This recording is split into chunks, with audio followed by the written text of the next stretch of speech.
Hey backpackers, this is Juan from Juan Backpacks. Today I'm going to talk to you about the 7 things you need to know in order to complete the John Muir Trail successfully. Yeah, it's an important topic. Yeah, it definitely is. What's the John Muir Trail for those that don't know? Well, it's a trail that goes through the Sierra. It goes from Happy Isles to the top of Mount Whitney, which is the highest mountain in the lower 48 states at 14,500 plus feet. It's 211 miles long. So that's quite an endeavor. So what I'm going to talk about in this video is 7 things that I think directly relate to people's success in doing the trail. They aren't things like get a good food supply, good food resupply plan, have a safety plan, have an in reach, or all those other things that are extremely important and pivotal to doing the hike.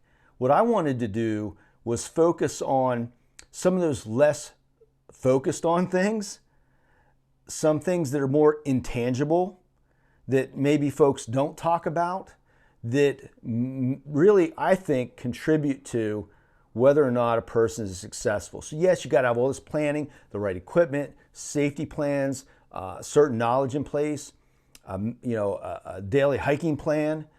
But there are things beyond that that I think contribute significantly to people succeeding in completing that trail. So some of this is based on my 22-day through hike of the John Muir Trail, where I went northbound with my son. We did 250 miles plus because we had to approach from the south. And so we did 2 extra days just to start the John Muir Trail. And instead of ending at Mount Whitney, we started at Mount Whitney and ended at Happy Isle. So that meant we hit the heaviest, highest passes first in the first few days. On the 3rd day, we went up Mount Whitney. That was quite a challenge. I'm also basing this on some of my first trips into the Sierra, in particular my first backpacking trip into the Sierra, which I would say wasn't that successful. And then also my observations on the trail when I was there this past July doing the John Muir Trail. My observations of those who made it the whole way and those who did not. Most times it wasn't because they didn't have a good food resupply plan in place. That stuff was nailed. It was the other stuff that tripped people up. Or maybe injuries, things you can't do much about. So let's get started with the 7 things you need to know to complete the John Muir Trail successfully. I'm going to work off my notes a little bit here because it's a long one. It's a bit of a long one. So number 1, it might be really kind of evident, but I think it's worth saying. Improve your cardio and your strength, both. Because you need cardio. Obviously, you're operating at a higher altitude. I mean, you're going to 10,000, 11,000, 13,000, 14,000 feet during this hike. And so you're going up mountain passes that are steep, rocky, treacherous. And so having good cardio is definitely going to be a positive on your side. But also strength is needed because you're going to be carrying a load, meaning your pack and your food, on your back. And you're going to be basically doing crazy stair steppers when you're going up the passes. So doing strength and cardio is important. I'm not an expert trainer or medical person. So, I have worked out all my life pretty much.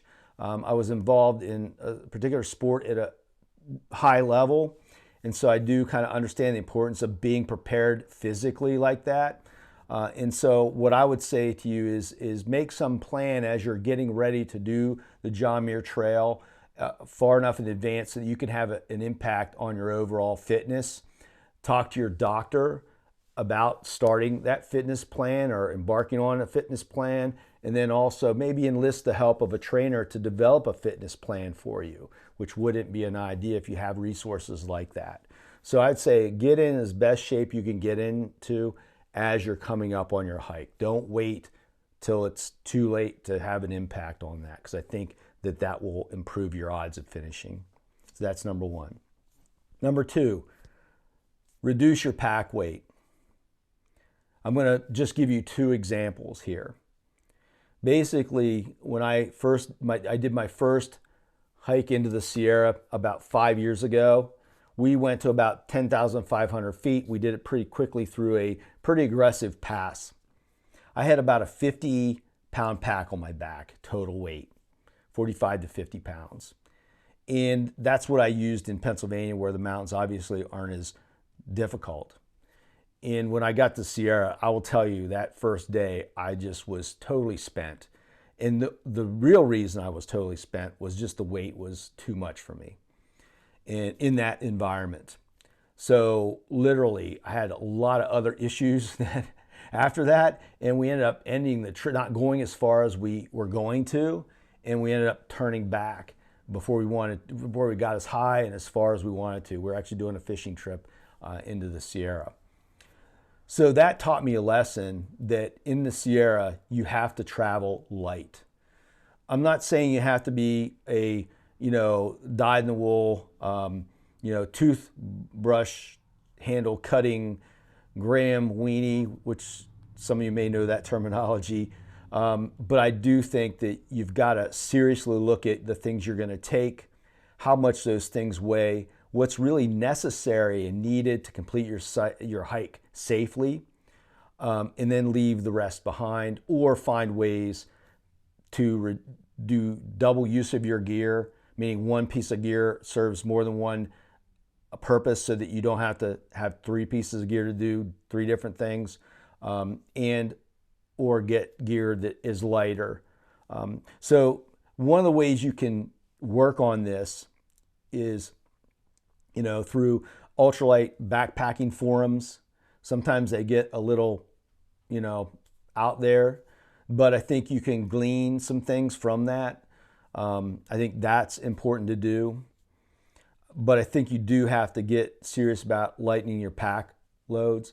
I know that when I was going northbound on the John Muir Trail, and I saw the southbounders coming my way as I was like in the first 6 days, like we had just left Whitney and we were headed towards, north towards Happy Isle. And that was probably the first 5 days past Whitney. Most of the folks we saw who said they were hiking the John Muir Trail, and they were at that point the last few days, they had already come over some pretty serious passes. Most of those folks didn't have big, heavy packs. They didn't have a full bottle spray can of bug spray, a small bottle of shampoo. They had lighter packs. They were more judicious with their gear. As we got closer, again, this is just my observation in the moment. As we got closer to Yosemite, and we were only, say, 3 days out from Yosemite, we saw more people. So we knew that people had been dropping off trail. We saw more people coming through in packs that were starting the John Muir Trail. And the range of pack sizes, weights, and gear was wider, meaning there were heavier packs. There were more things hanging from packs. There were a lot of opportunities to reduce weight that weren't utilized. So my observation is that some of those folks were carrying too much, may have gotten rid of it along the way, I would hope, right? Or some of those folks were just so heavy they didn't finish. So I can relate to that because I was way heavy, too heavy, and I had to turn around my first time in the Sierra. So think seriously about your pack weight. Get it as low as you feasibly can given your situation with money, given your situation with gear. Even if you got to borrow gear to get lighter, borrow gear. So here are some things you can do to lighten your pack load. Number one, and this is not super detailed. Like I said, look at ultralight forums on Facebook. I think they can be a wealth of knowledge for getting lighter. It doesn't mean you have to get a 10-pound base weight, right? That's not what I'm saying. I'm just saying you can learn ways to reduce weight, little tricks and tips to reduce weight. And I think that's really important that you wouldn't have thought of otherwise. Get a lighter pack account. There's a website called Lighter Pack, and I'll actually make a link to my lighter pack. Don't be discouraged. My lighter pack, my base weight is like 10 pounds.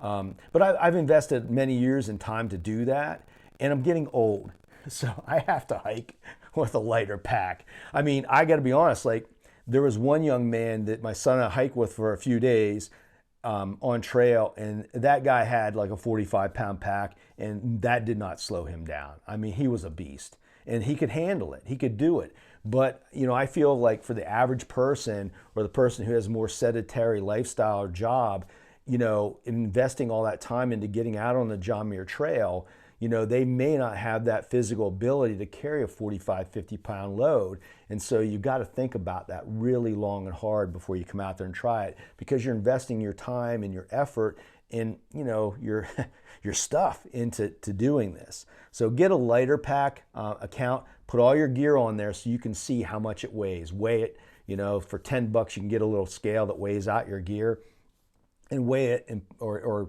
use the factory weights and put it on that website, because that'll give you an idea of where you stand. You can also share that lighter pack load link with people who you maybe trust that have been backpacking for a while and maybe have lighter loads that you know, and share that link with them and say, hey, I'd like to get some feedback on gear that I could swap out and so forth. Remember also, my last point here on reducing your pack weight, remember also that light doesn't mean expensive all the time, okay? Light doesn't mean expensive all the time. Now, obviously, if you buy a light, cheap tent and it can't withstand the sleet and the rain in the Sierra, that's not a good thing, right? And so it's better if all you got is a bit heavier tent to use that, right? But like, for example, a stove. There's a BRS, it's called BRS stove. I'm just using one example. You can get off Amazon for like $20. It's like under $20. It's less than an ounce, and a lot of people use that stove. I don't use it because I have my favorite. It's 2 ounces heavier, but that's a great example of a piece of gear that doesn't take much to change up, and you save a couple ounces. And if you save an ounce 16 times in your gear, an ounce or more, you're going to cut at least a pound off of your gear. So think about, you know, things you can swap out. Think about gear you could borrow. But don't make yourself unsafe. Take things you need to be safe. Take the things you need to be safe, but be very careful with what you do. The third thing you need to know is acclimate. Acclimate to the altitude. Give yourself time on the front end of your trip to acclimate. I gave myself 3 days to acclimate to altitude. We came into Nevada, we went up to Mammoth, and I think that's like over 8,000 feet. I can't remember exactly what it is. It's like over 8,000 feet. We stayed there for a couple days. Then we went to the next, I think 9,000 some feet at the trailhead on the third day. Maybe that was a fourth day. And so I gave myself some time to acclimate to the altitude. And I think that's important because, again, you're investing your time, your effort, your energy into, into doing this trip. And an extra day, although it may cost you in terms of hotel and logistics and so forth, an extra day or two to do that may be the difference between you finishing and not finishing. Along with altitude, I'm not an expert in acclimation, but what I would say and what I did is I actually spoke to my doctor before I left about what those, what options there are in dealing with altitude, and they made some recommendations on, what I should do in terms of acclimating and so forth, and I found that to be extremely helpful.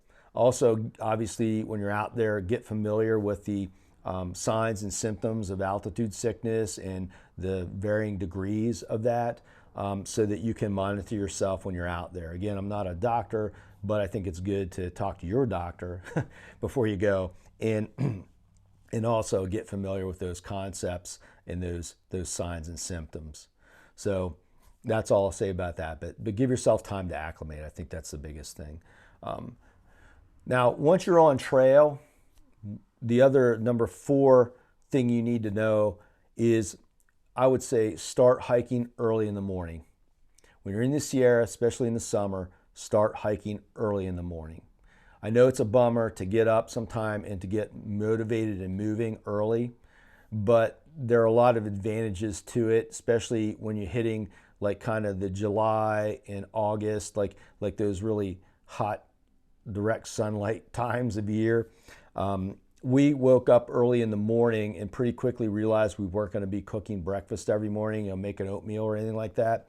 And we ended up resupplying on the 6th day and going with breakfast bars and or breakfast drinks with vitamins and enough calories to get us going in the morning, which worked out great because we could make the drink right away in the morning and then just hike out and be drinking that. So we tried to get up early in the morning. I think we were hiking every day by about 6:30 a.m., something like that.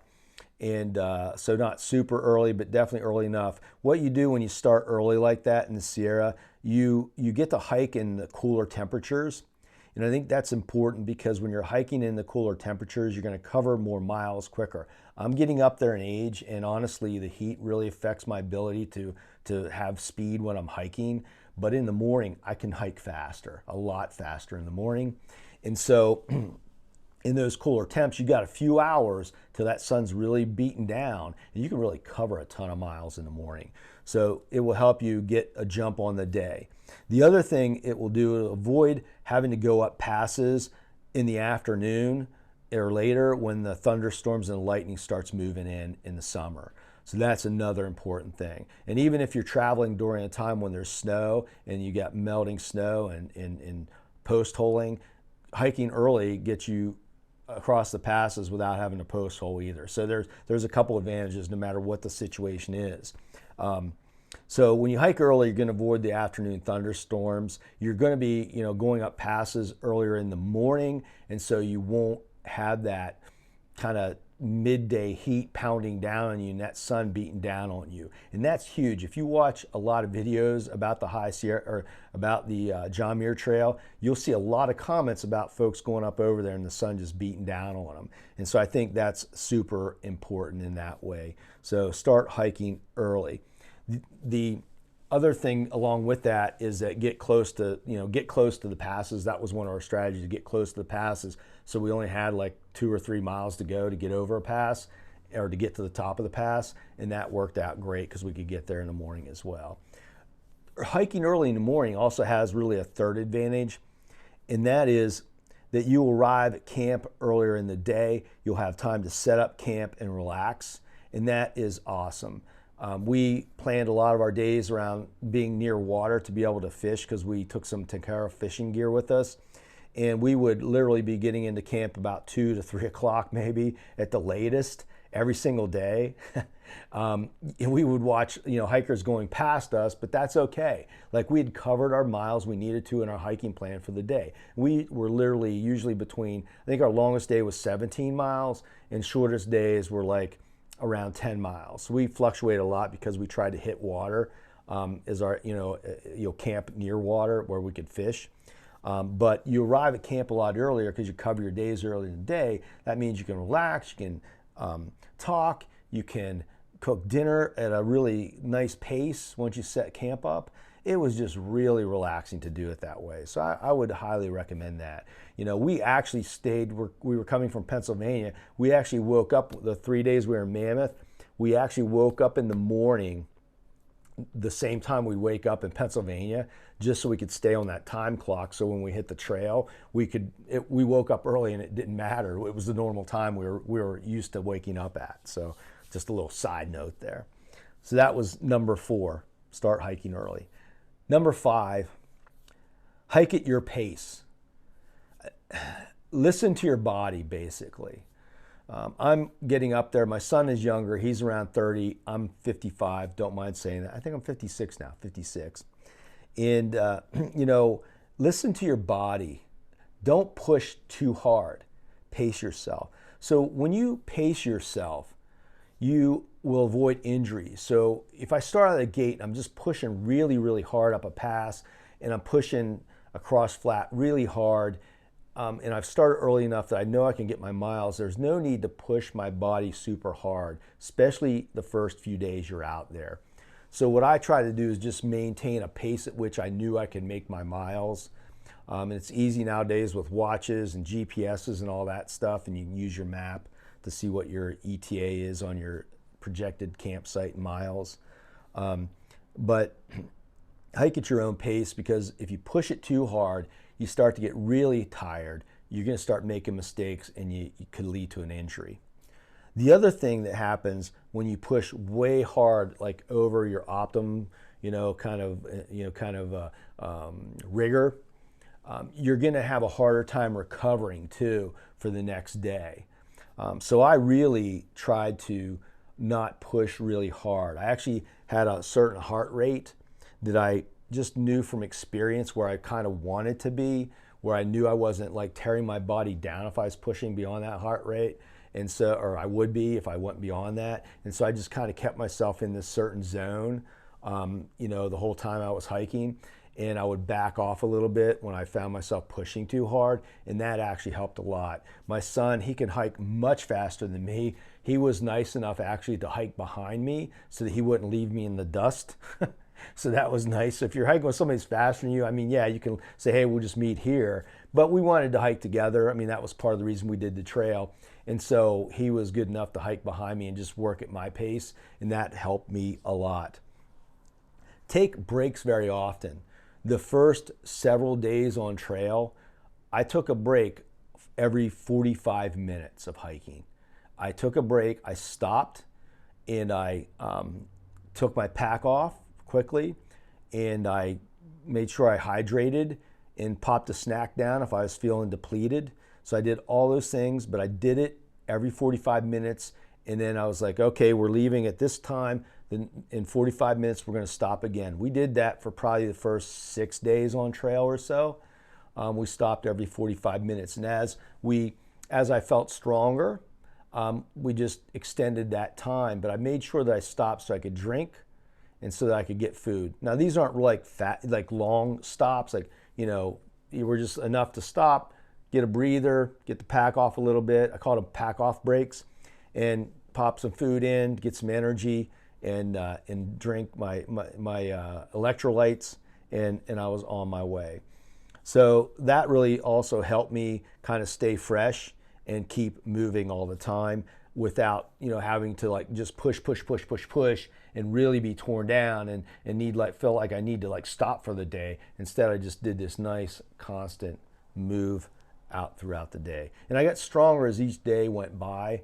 And by the time we were halfway done, I really, took very few breaks during the day, and we were just going. But the beginning was real important not to push too hard. Like I said, it'll also improve your recovery times too. The other thing people don't think about a lot is, and they don't do, maybe they think about it a lot, but they don't do, is take care of your feet. That's super important. That's your wheels, that's what makes you move every day. So hopefully you've selected the right shoes that work for you when you're out there. But one of the things that my son and I did, and I honestly learned this from him. I didn't come up with this. This is something I learned on the trail from my son, who is a long time backpacker out in the Sierra. He lived out in California for a number of years. When we stopped the one day, I saw him down at the lake, and he had a little bandana, and he had his feet in the water. He was washing his feet off, and just purposely really washing his feet between his toes, and getting the grit and the sand off, and washing his feet. And then he would dry his feet off on kind of get out of the water and sit in the sun and let his feet dry, and then put his camp shoes on and go about his way. And I noticed him doing that 2 days in a row. And sometimes he would soak his feet there in the cold water for a while. And again, we camp in the Sierra. You're lucky because you can camp near water every single night. Really, if you plan properly, you can camp near water almost every single night. I don't think we didn't have one dry camp the whole time. So from that point on, about the second night on, I asked him about it a little bit, and he said, yeah, this will help you. I wash my feet, I dry them out, I soak them in the cold water if I need to get some swelling down or whatever it is, makes me feel better, and then I'm ready to go. I feel more energized. And so I started doing that too, and it was great. So I would say, wash your feet, at the end of every day on the JMT. Soak them if you need to. If you're feeling like you got a little bit of swelling in your ankles or your foot pain or something, soak it in that cold water. It'll definitely help. And then I would say a third thing here. Your camp shoes should be open-toed so that you can dry your feet out and let your feet spread out and get comfortable. I know folks that use like closed-toed camp shoes, like Crocs and things like that. I've never done that. I think you get better recovery in your feet, and just by drying them out, having them out in the warm sun, and they feel better. At least mine do when they're in open-toed shoes, open foot shoes. So some kind of a sandal, something like that, as a camp shoe, I think is really important. And then obviously the other thing there is, obviously if you got problems, make sure you attend to them right away. If you got hot spots, put some Leuko tape on it, take care of your blisters, all those things. But if you do those first few things, wash, soak, dry, open camp shoes, I think you're gonna have less problems as long, granted you have the right shoes, right? I think you're gonna have less problems over time with your feet on the trail. We did that every single night. That was like, set up camp, go down, wash our feet off, relax, talk, chat, enjoy the scenery, relax time, go back up, cook dinner, and then relax a little bit more and then go to bed. So take care of your feet, folks. Take care of your feet. So number 7, and the last one, is keep your mental game strong. This is one of the things that I saw many people kind of lose their mental game, and I've seen it in other wilderness settings before. In my past, I've done a lot of kind of wilderness outdoor stuff. You got to keep your mental game strong, and everybody is different. So I don't pretend to have all the solutions or the solution on this one. But, like everybody says, stay positive, right? Well, what does that mean? What does that mean? I can only kind of articulate to you the things that I learned by doing things in the outdoor and doing some pretty difficult things like the John Muir Trail through hike. I've done a self-supported kayaking trip down the Devil's River in Texas, which is an extremely remote river. And so these are the things I learned. Take many moments. Take many moments. What do I mean by that? When you stop for a break, when you are done setting up camp, when you are done with dinner and drink your coffee, stop and look around at your surroundings. Just look at your surroundings and just enjoy it for what it is. Look at the mountains, the creek, sit, drink your coffee, relax. Do some breathing exercises. I like doing box breathing, like out 1, 2, 3, 4, hold 1, 2, 3, 4, breathe in 1, 2, 3, 4. You see that? Calm already. Sometimes I do some box breathing, it's called. You could do yoga if you're into that. I've never been flexible enough for yoga. But especially during the day, if you're going up a pass and it's difficult, stop. Look around. Take some deep, slow breaths. Look where you're at. Look at where you came from, the mountain range where you came from. Look where you're going. Live in the moment. Take a moment to enjoy. Take many moments. Not just one moment. Take many moments when you're out there on the John Muir Trail, because there will be many. You just have to look up. In our daily lives, we get blinders on and we just look at the road. We're driving to work. We learn to get blinders on. We're at work. We're looking at our screens. We got to learn to look around and soak it in. So take many moments when you're out there, even when things seem to be not going your way. That's the most important time to take a moment. Find your why before you go. Why are you doing this? Make a list. Write it out. Why am I doing this? Really dig deep there too. Is it a personal goal of yours to hike 211 miles through the Sierra, the heart of the Sierra? Is that really what motivates you, the finish line? Is it enjoying the journey? That's more like me. Is it the company that you're with? In my case, my why was spending time with my son. So find your why. And when you find those times when it's getting really difficult out there, maybe it's sleeting and it's miserable, think about your why. Force yourself to think about your why. And it'll put a smile on your face many times. I can remember when we were coming off John Muir Trail, I'll relate it to what we did. Coming off John Muir Trail, we had just gone to the hut and we were coming across all the talus. We're northbound, coming across all that barren talus. It was just incredible. We knew there was a storm coming. We could see it in the distance. It was definitely coming our way. So we were kind of hustling a little bit. And then it started to let loose about the time we got to like the Evolution, lake and in all those areas. And literally most folks, it was raining and it was sleeting a little bit and it was raining pretty good. Wasn't lightning yet, or at that point. It didn't really lightning, I think, at all. And, we